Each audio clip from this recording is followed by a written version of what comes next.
मेरे साथ बोलिए, भारत माता की। भाई बारिश है, मैं समझ रहा हूं, मगर आवाज ऐसी नहीं होनी चाहिए।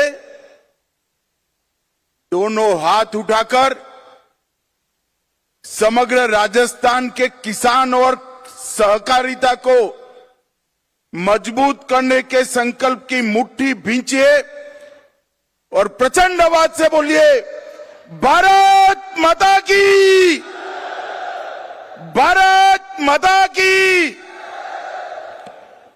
इतनी बारिश में जहां तक नजर पड़े मुंड ही मुंड दिखाई पड़ते हैं। इतनी बड़ी संख्या में आए हुए सभी सहकारिता के कार्यकर्ताओं को मेरा प्रणाम। हो गया भाई, सुन लिया, तुझे देख भी लिया, अब थोड़ा शांति रखो। भाइयों बहनों, सबसे पहले वीरता, देशभक्ति और धर्म संरक्षण के प्रति बलिदान की इस महान भूमि राजस्थान को मैं प्रणाम कर बात की शुरुआत करना चाहता हूं। यही भूमि है जिसने वीर राणा सांगा, महाराणा प्रताप, वीर दुर्गादास राठौड़, पृथ्वीराज चौहान, महारानी पद्मिनी, पन्ना धाय और भामाशाह जैसे दानवीरों को भी जन्म दिया। और आज भी देश की सीमाओं की सुरक्षा की जब बात आती है, सबसे ज्यादा जवान जिन राज्यों में से जाते हैं उसमें से एक मेरा राजस्थान है। ये राजस्थान की वीर भूमि। मैं राजस्थान की वीर भूमि को प्रणाम कर मेरी बात की शुरुआत करना चाहता हूं। आज परमवीर चक्र निर्मल सिंह सेखों की जन्मतिथि है।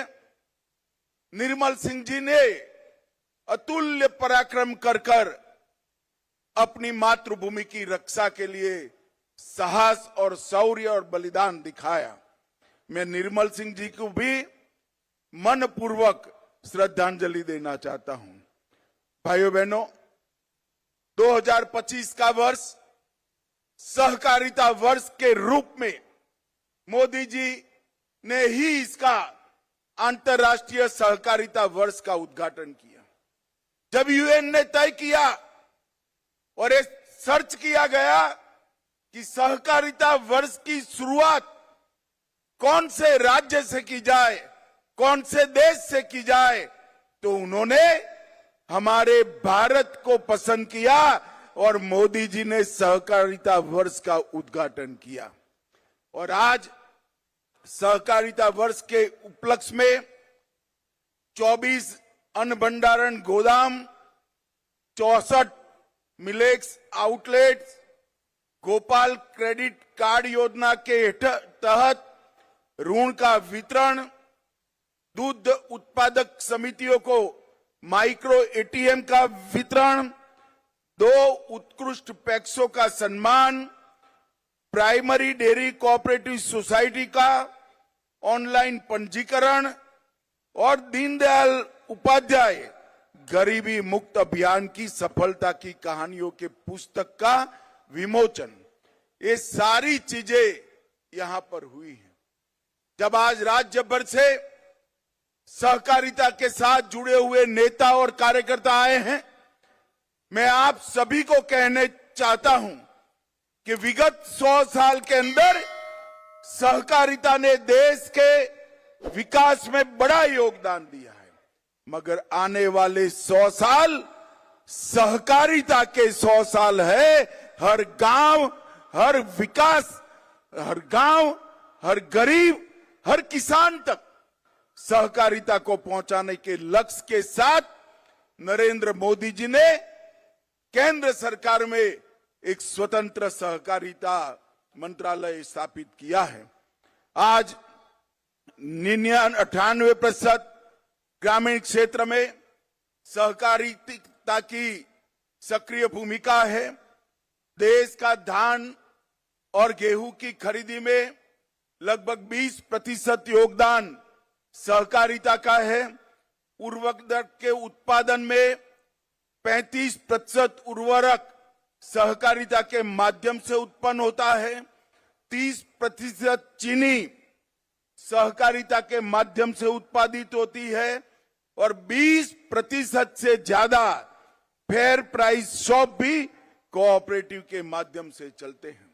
8,50,000 कोऑपरेटिव के माध्यम से 31 करोड़ लोग सहकारिता से जुड़े हैं और नरेंद्र मोदी जी ने सहकारिता मंत्रालय की स्थापना की।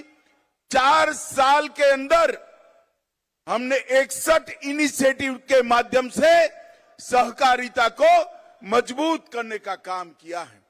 2 लाख नए पैक्स बनाने का काम शुरू हो गया है, उसमें से 40,000 पैक्स बना लिए गए हैं। सभी पैक्स का कंप्यूटराइजेशन समाप्त कर दिया गया है। सभी पैक्स के मॉडल बायलॉज सभी राज्यों ने स्वीकार कर लिए हैं और इसके साथ साथ गोडाउन बनाने का काम भी शुरू हुआ है। ऑर्गेनिक प्रोडक्ट्स एक्सपोर्ट और बीज संवर्धन के लिए नई समितियां बनी हैं।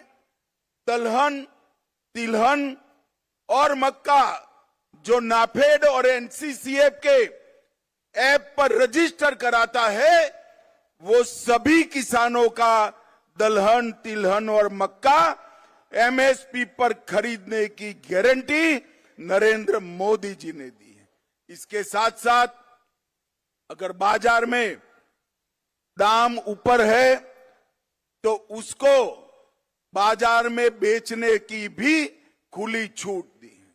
मित्रों, आज राजस्थान देश के कृषि विकास में बहुत बड़ा योगदान कर रहा है। ग्वार का उत्पादन 90% से ज्यादा हमारे राजस्थान में है। 46% सरसों, 44% बाजरा, 22% तिलहन और 15% मिलेट्स के साथ ये सभी उत्पादन में राजस्थान देश में पहले नंबर पर है। 18% मूंगफली के साथ दूसरे नंबर है। ज्वार, चना, दलहन और सोयाबीन में ये तीसरे नंबर पर है। और मित्रों, मोदी जी ने 11 साल में गेहूं की एमएसपी में 73% की वृद्धि, चने की एमएसपी में 82%, सरसों में 95% और मूंगफली में 82% वृद्धि करने का काम किया है।